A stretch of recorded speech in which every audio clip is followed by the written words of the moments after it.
तो cabinet minister Manjinder Singh Sirsa की तरफ से भी कहा गया है कि अब जैसे जैसे इन्फॉर्मेशन सामने आ रही है दिल्ली पुलिस कार्रवाई कर रही है और जल्द ही उस पर एक्शन प्रॉपर्ली लिया जाएगा तो और सारी अपडेट सामने आ जाएगी। आरोपी के हाथ में कोर्ट संबंधित डॉक्यूमेंट्स मिले हैं। आरोपी को सिविल लाइन थाने में पुलिस लेकर गई है।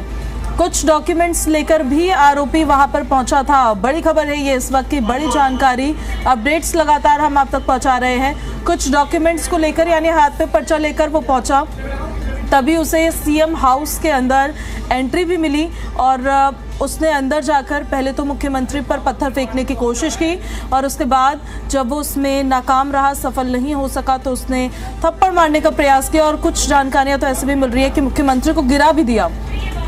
हालांकि उस आरोपी को पकड़ लिया गया और उसको सीधे सिविल लाइंस थाने में ले जाया गया है, जहां पर उससे पूछताछ की जा रही है।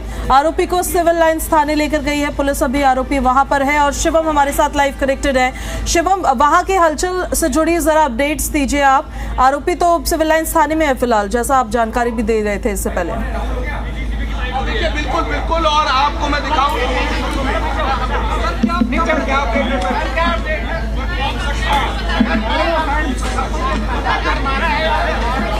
बाद में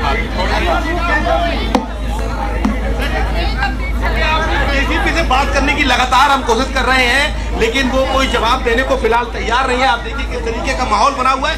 सवाल तमाम खड़े हो रहे हैं कि सीएम आवास पर जन सुनवाई के दौरान अगर हमला होता है तो निश्चित तौर पर कहीं न कहीं तमाम जो सुरक्षा व्यवस्था है उस पर फिलहाल तमाम सवाल खड़े हो जाते हैं। मैं आपको अगर तस्वीरों के जरिए दिखाऊं तो आपको सामने दिल्ली के सीएम के आवास क्या कर रहा हूँ भाई साहब, आपको मौजूद नजर आएंगे और कहीं न कहीं वो करने का प्रयास भी करेंगे, कोशिश करेंगे कि उनसे बात की जाए। फिलहाल पहली प्रतिक्रिया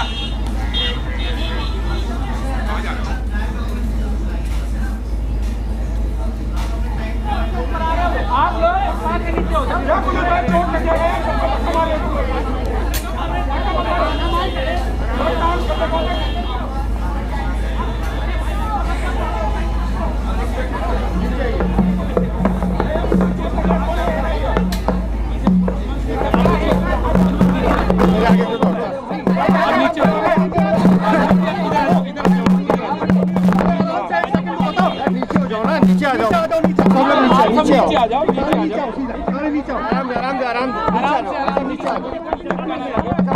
मैं बोलूंगा ना जब तक नीचे आएंगे, नीचे आशिक नीचे आ जा, नीचे आ जा,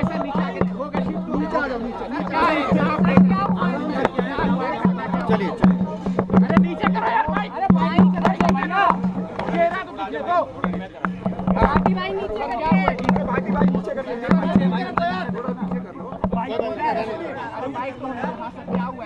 देखिए के ऊपर रख रहा है। देखो सर, क्या सुबह जन सुनवाई के दौरान मुख्यमंत्री जिस तरह से जनता के बीच में रह के लगातार बात करती हैं वो बात कर रही थी। ऐसे में एक शख्स उनके पास आता है, कुछ कागज़ आगे रखता है और अचानक उनका हाथ पकड़कर उनको खींचने की कोशिश करता है और उस दौरान थोड़ी सी धक्का मुक्की जो होती है तो कुछ सर उनका शायद हल्का सा लगा है किसी कोने पे और उसके बाद तत्काल लोगों ने उसको पकड़ लिया। कौन है वो आदमी, क्या उसकी जानकारी है, पुलिस जांच पड़ताल कर रही है। तो मुझे लगता है कि आपको तब तक रुकना चाहिए जब तक पुलिस जांच पड़ताल ना कर ले, उसके बारे में जानकारी ना मिल जाए, क्योंकि लगातार उसकी एक बार जांच पड़ताल हो जाए। मुख्यमंत्री की हालत अभी स्थिर है, डॉक्टर्स उनको देख चुके हैं, कुछ उनको क्या चोटें आई? नहीं, मैंने बताया ना कि सदमा जरूर लगा है जिससे उनको थोड़ी चिंता हुई है, लेकिन हमने मुख्यमंत्री से मैं मिलकर आया हूँ और उस बहन को, मजबूत महिलाएं हैं वो जानती हैं कि उनकी कमिटमेंट दिल्ली के लिए है और उन्होंने इस बात को स्वीकार किया है कि मैं अपने रोजमर्रा के कामों से नहीं रुकूंगी। फिजिकल इंजरी भी हुई है, सीएम को फिजिकल इंजरी हुई है क्या? ऐसा लगता है कि उनके सर पे हल्का सा कुछ लगा है। किस चीज से? अब वो कोई पत्थर, कोई ऑब्जेक्ट से मारा है क्या? कोई ऑब्जेक्ट से मारा है? पत्थर थप्पड़ जो चला रहे हैं वो फैब्रिकेटेड है। अच्छा। लेकिन टेबल का कोई कोना या कुर्सी का कुछ कोना सर पे जरूर ऐसा लगता लगा है, इसकी उनको शिकायत चल रही है। लेकिन मुख्यमंत्री बहादुर महिला है, हमारी बहन है, स्थिर हैं। थोड़ी मुझे लगता है और थोड़ा सा समय दीजिए, वो आपके बीच हमारी मुख्यमंत्री जनता के बीच की महिला है, बहन है, वो जनता के बीच में हाथ पकड़कर उसने खींचने की कोशिश की है। आरोपी का कोई नाम वगैरह कुछ तो पता लगा? मुझे लगता है पुलिस बहुत देर हो गई है, अपनी जांच कर रही है। नाम तो पता ही चल गया। ऐसा कहाँ से आया? ऐसा मेरे कहने से नहीं होगा ना। पुलिस को जांच करने दीजिए, उसके पूरे पहलू को देखने दीजिए। प्लान करके आया था, किसी फॉरेन ऑब्जेक्ट से भी मार करने की कोशिश की है कोई? ऐसा कुछ नहीं है, ऐसा कुछ नहीं। प्लान करके आया था। देखिए, मुझे लगता है मंशा इस तरह की कोई मंशा अगर होगी तो पुलिस की जांच में सामने आएगा। लेकिन एक बात तो ये है कि राजनीति में इस तरह की घटनाओं का होना निंदनीय है, और जिस तरह की घटना इस बहन मुख्यमंत्री के साथ हुई है, मैंने जैसे सुबह भी कहा है, एक मिनट, मैंने जैसे सुबह भी कहा है कि ये बहन हमारी 18 घंटे जनता के बीच में काम करती है, और इनके स्वभाव में है कि जनता से जाके मिलती है। तो उसका असर उस अपराधी ने उठाने की कोशिश की है, क्योंकि इनका स्वभाव है कि ये प्यार से तो भाई बहन करके हैं, उसका असर उठाने की कोशिश की है। लेकिन पुलिस जांच कर रही है, जो भी दोषी होंगे या इसके पीछे जो लोग होंगे सामने आने पे आपके सामने जन सुनवाई चलती रहेगी। जन सुनवाई चलती रहेगी। मैं कह नहीं सकता प्लान करके आया, लेकिन अचानक एग्रेसिव हुआ तो पता चलेगा। जन सुनवाई चलती रहेगी, और बहन हमारी मुख्यमंत्री अभी आराम कर रही है, लेकिन उन्होंने ये कहा है कि मैं अपने कार्यक्रम रद्द नहीं करूंगी। अपना कार्यक्रम रद्द नहीं करेंगे। तो भारतीय जनता पार्टी के दिल्ली यूनिट के अध्यक्ष वीरेंद्र सचदेवा की तरफ से जानकारी दी गई है। उन्होंने कहा है कि डरने वाली नहीं है। वीरेंद्र सचदेवा का कहना है कि सदमा जरूर लगा है, कोई फिजिकल इंजरी नहीं है। उनके सिर पर कुछ मारने की या उन्हें धक्का देने का प्रयास किया गया था। आरोपी हिरासत में है, उससे पूछताछ जारी है।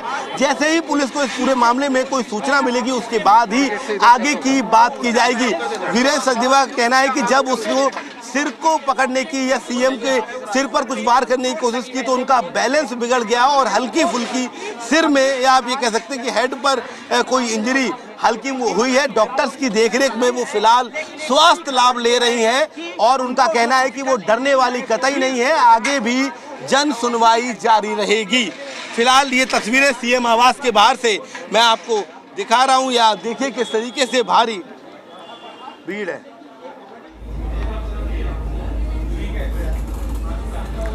तो देखिए, हमारे सहयोगी वहां से अपडेट्स आप तक लगातार पहुंचा रहे हैं। वीरेंद्र सचदेवा जो दिल्ली यूनिट के अध्यक्ष हैं, इससे पहले अभी मीडिया से मुखातिब हुए तो मुख्यमंत्री से मुलाकात करके बाहर आए तो उन्होंने जानकारी दी। उन्होंने बताया कि पत्थर नहीं फेंका गया है कोई। साथ ही उनकी तरफ से ये भी कहा गया है कि मुख्यमंत्री का हाथ पकड़कर उनको खींचने की कोशिश की गई है। उनको सदमा ज़रूर लगा है और उनके सर पर भी शायद चोट लगी है। अब नेता विपक्ष आतिशी ने ट्वीट किया है, दिल्ली की मुख्यमंत्री रेखा गुप्ता पर जो हमला हुआ वो बहुत निंदनीय है। लोकतंत्र में असहमति और विरोध की जगह होती है, लेकिन हिंसा के लिए कोई जगह नहीं होती है। उम्मीद है कि दिल्ली पुलिस दोषियों पर कड़ी से कड़ी कार्रवाई करेगी, ये नेता विपक्ष की तरफ से कहा गया है।